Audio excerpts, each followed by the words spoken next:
Actually. This is the first time I am making a video review of this project. और इसका सबसे बड़ा reason ये है कि जो GS150 की मॉडिफिकेशन अभी तक हम लोग करते आए हैं उसमें हर प्रोजेक्ट जो है वो पहले से बेहतर रहा है। रिस्पॉन्सेज बहुत बेहतर आए हैं हर प्रोजेक्ट के पहले वाले से ज़्यादा। तो एक अभी पास्ट में एक प्रोजेक्ट दिया था बम्बल बी के कॉन्सेप्ट पे, उसी चीज़ को देखते हुए और वो बहुत लोगों ने पसंद किया। मेरे पास मतलब पूरे पाकिस्तान से उसके कमेंट्स आए, उसके फीडबैक आए। अब उसी को GS150 के फ्रेम को पकड़ते हुए एक और प्रोजेक्ट कंप्लीट किया है जिस पे मैं बैठा हुआ हूँ अभी। और इसका कंप्लीट रिव्यू जो है वो मैं भी शेयर करूँगा आपसे। वो आगे जाके आप इसका कंप्लीट रिव्यू देखेंगे जिसमें मैं बताऊँगा कि पूरी आगे से लेकर पीछे तक किस तरीके से हमने स्क्रैप में बाइक उठाई, क्या क्या उसमें मॉडिफिकेशंस की, क्या चैलेंजेस थे। इंजन इसका 250 सीसी है, तो ये 250 सीसी बॉबर है। और इसका पूरा रिव्यू जो है वो मैं अभी शुरू करता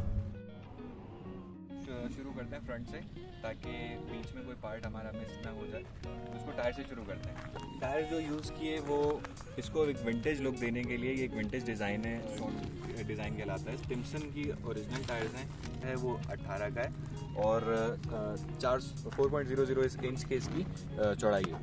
तो इन टायर्स के साथ इस मडगार्ड को डिज़ाइन करवाना पड़ा पूरा मतलब ये पूरा हैंडमेड है आगे से लेके पीछे तक।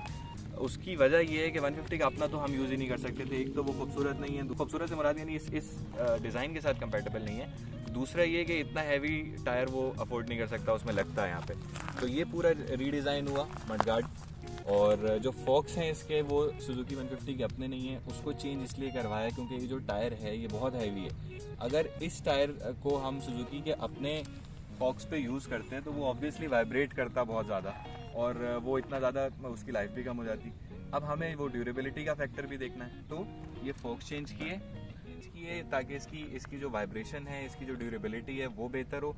इन फॉक्स के हिसाब से इस टायर को थोड़ा सा, क्योंकि ये जो फॉक्स हैं एक 400 सीसी बाइक के हैं और टायर भी जो है वो हैवी है, तो उस वजह से इनकी ये कंपैटिबिलिटी यहाँ पे आ गई। अब डिस्क जो है वो डिस्क सुजुकी 150 के सिर्फ 3 वेरिएंट्स हैं। एक तो उसमें वो जो डिस्क ब्रेक वाला है वो अलॉयरम के साथ आता है स्पेशल एडिशन, और एक जो दूसरा स्पोक्स वाला है MC13 उसमें डिस्क नहीं आती। तो ये जो डिस्क है ये भी इसकी अपनी नहीं है। अच्छा, इसमें कुछ डिस्क आती हैं जो जिनका डाया बड़ा होता है। छोटा डिस्क रखने का मकसद ये था कि अगर इस डिस्क को हम बड़ा कर देते तो वो टायर छुप जाता, उसकी स्पोक्स छुप जाती। लाइट जो है वो लाइट चाइनीज़ इम्पोर्ट लाइट है। ये एक तो इस लाइट का इंतखाब इसलिए किया कि ये साइज़ में छोटी है, मतलब बहुत ज़्यादा बड़ी लाइट अगर उसमें डाल देते तो वही विंटेज फैक्टर कम हो जाता। अब इसको विंटेज के साथ क्योंकि हमने 2021 में बनाया इसको, तो इसमें थोड़ा सा मॉडर्न भी इसको टच देना पड़ेगा, इसीलिए इस DRL का इंतखाब किया। इसमें 2 कलर्स हैं, इसमें आपको वाइट भी मिल जाता है, येलो भी मिल जाता है। जब आप इसको माउंट करवा रहे होते हैं या जब इसको फंक्शन करवा रहे होते हैं तो तब आपके पास चॉइस होती है। अच्छा, मीटर ये भी चाइनीज़ इंपोर्ट मीटर है, इजीली अवेलेबल है मार्केट में। ये जब स्टार्ट होता है आपको वेलकम करता है। इस मीटर को चूज़ करने का मकसद ये था कि इसमें इसका जो RPM है वो एनालॉग में और जो इसके अंदर स्पीडोमीटर है वो डिजिटल है। तो वही विंटेज प्लस मॉडर्न फैक्टर दोनों इसमें मिल जाते हैं। इसमें गेयर इंडिकेटर्स वगैरह और ये वो छोटे मोटे फंक्शंस जो 150 अपनी बाइक में नहीं देता वो अभी इसमें है। इसका जो हैंडल बार है, ये भी रेडीमेड मिलता है आपको, ये भी चाइनीज़ इंपोर्ट है।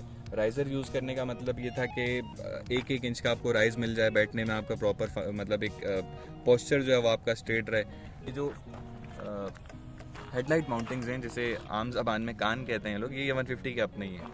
अच्छा, अब आ जाते हैं टैंक पे। फ्यूल टैंक GN250 का, सुजुकी GN250 का फ्यूल टैंक है।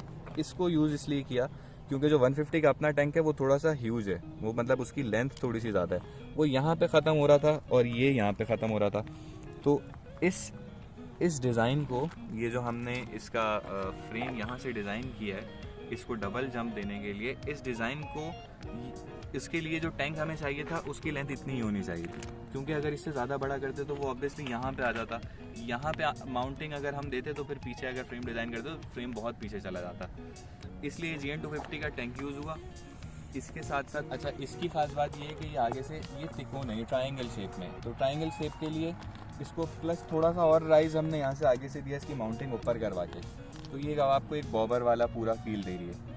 सीट ये भी हैंडमेड है। अब वो कंफर्ट वाला फैक्टर आ गया कि ये जो जंप्स यहाँ पे लगे हैं और 2 जम्प्स जो नीचे लगे हुए हैं। ये शॉक एब्जॉर्बर्स जो हैं ये सुजुकी 150 के अपने हैं, मतलब इसके जेन्युइन है। इनको लगाने के बाद 50% तो आपका शॉक ऊपर ही एब्जॉर्ब हो गया सीट में, थोड़ा सा जो बचेगा वो बाकी नीचे जाके एब्जॉर्ब हो जाएगा, तो आप तक वो झटका महसूस ही नहीं होगा आपको। अब इस फैक्टर को क्यों देखा, क्योंकि ये तो इवन दो बॉबर है, ये तो क्रूजिंग के लिए बनी हुई है, मतलब आप रोड पे क्रूजिंग करें। लेकिन जो हमारे कराची के रोड्स हैं सब जानते हैं, डुअल फैक्टर है, यानी आप इसमें इसको ऑफ रोडिंग भी कर सकते हो और इस पर आप क्रूजिंग भी कर सकते हो। अच्छा, ये जो एग्जॉस्ट ये वाले ये प्योर विंटेज डिज़ाइन है, मतलब ये इसके अंदर जालियाँ तो हैं लेकिन ये प्योर विंटेज डिज़ाइन है जो कि एक सिंपल पाइप का लुक देता है। ये डबल एग्जॉस्ट हैं और उसके बाद थोड़ा साउंड भी हमें वो क्रूज़र वाला चाहिए था जो विंटेज साउंड होता था, तो उसके लिए परफेक्ट है। साउंड मैं अभी आपको वीडियो के एंड में इसका सुनवा दूंगा। अब आ जाते हैं टायर के ऊपर। जो पीछे का पूरा कंप्लीट सेटअप है ये हार्ले डेविडसन का ओरिजिनल टायर है, ओरिजिनल रिम है और स्पोक्स, ड्रम, ये सारी चीज़। स्विंग आर्म भी हार्ले डेविडसन का अपना है। तो जंप्स ये 150 के हैं, स्विंग आर्म हार्ले डेविडसन का है, स्पोक्स हार्ले डेविडसन की हैं क्योंकि छोटी हैं, ड्रम 150 का है और रिम जो है वो हार्ले डेविडसन का, टायर और ट्यूब। तो इसको पूरा एक कंप्लीट बॉबर वाला लुक है, क्योंकि हार्ले डेविडसन अब क्रूज़र शेप के लिए ही मानी जाती है, उसकी पोजीशनिंग जितनी भी है वो क्रूज़र शेप के लिए और चॉपर्स और बॉबर्स उसके लिए वो ज़्यादा फेमस है। तो इस टायर को इसमें 150 में इंस्टॉल करवाने का मकसद ही सिर्फ ये था कि वो हार्ले डेविडसन वाला फील भी आए आपको, क्योंकि इसमें बहुत सारे फैक्टर्स हैं जो जिनकी वजह से प्राइस ऊपर जाती है नीचे आती है। मिसाल के तौर पे अगर आप एक प्रोजेक्ट के लिए एक फ्रेम और मतलब आप सिर्फ डॉक्यूमेंट वाला फ्रेम उठाएं, उसका इंजन भी बिल्कुल ख़राब हो, तो आपको 20-25 हज़ार रुपये का मिल जाएगा 150 का, एक रफ आइडिया। वही चीज़ आपको अगर आप प्रोजेक्ट के लिए बाइक उठाते हो तो आपको 50 से 55 हज़ार रुपये का मिनिमम मिलता है 2006, 7, 8 का मॉडल।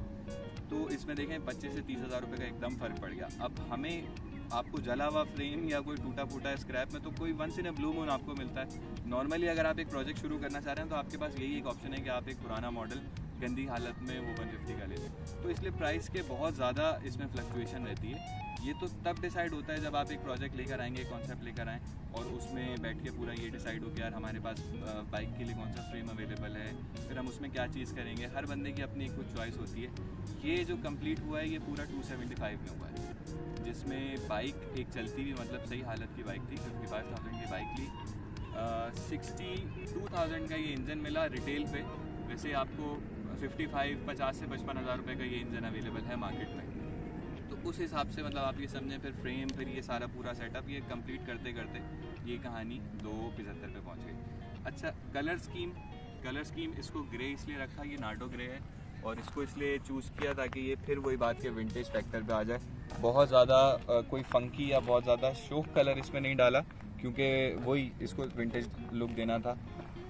क्रोम को मैट ब्लैक से कंट्रास्ट दिया और इस ग्रे को भी ये ब्लैक से कंट्रास्ट दिया। अब ये जो एक सीट का जो एक कलर है ये एक्स्ट्रा है और जंप्स का जो एक कलर गोल्डन है ये एक्स्ट्रा है। तो ये दो डालने की वजह ये थी कि पहले इसको ब्लैक में मैंने ब्लैक सीट तैयार करके देखी थी और फोक्स भी पहले ब्लैक थे, लेकिन पूरी बाइक फिर बहुत ज़्यादा डल हो गई थी, क्योंकि grey colour, Nardo grey already एक विंटेज कलर है। तो उसके बाद सिर्फ शॉक्स को गोल्डन किया और सीट का कलर चेंज किया, लेकिन ये अब सब पूरे थीम के साथ ही अच्छी लग रही है। अच्छा, इंजन जो इसमें इंस्टॉल करवाया है वो 250 सीसी इंजन है, लिफान कंपनी का है और डबल सिलेंडर इंजन है। तो इस इंजन को चूज़ करने का मकसद ये था, सिंपल कोई इसका मकसद नहीं था, यही अवेलेबल था 250 सीसी में और अच्छी कंडीशन में था, तो इसीलिए यही चूज़ किया। अब इस इंजन को मिलने के बाद जो सबसे बड़ा चैलेंज था वो ये था कि इसको फिट कैसे, माउंट कैसे करवाएंगे विदाउट वाइब्रेशन, क्योंकि इंजन हर कोई माउंट कर देता है, कोई इतनी बड़ी बात नहीं है, लेकिन उसमें वाइब्रेशन का फैक्टर रहता है। दूसरी बात ये है कि इंजन अपनी पूरी उसकी जो अलाइनमेंट है चेसी के साथ वो हमेशा ख़राब रहती है अगर आप किसी ऐसे बंदे से काम करवा लें जिसको काम करना आता नहीं है। अच्छा, इस इंजन की इसका जो साउंड है वो क्रूज़र वाला नहीं है, वो नया थोड़ा सा स्पोर्ट्स पैटर्न पे है, लेकिन उसको क्रूज़र पे कन्वर्ट करने के लिए इन एग्जॉस्ट का इंतखाब किया। अब इसका साउंड मैं आपको सुनवाता हूँ, ये आपको एक प्रॉपर पूरा विंटेज फील देगा।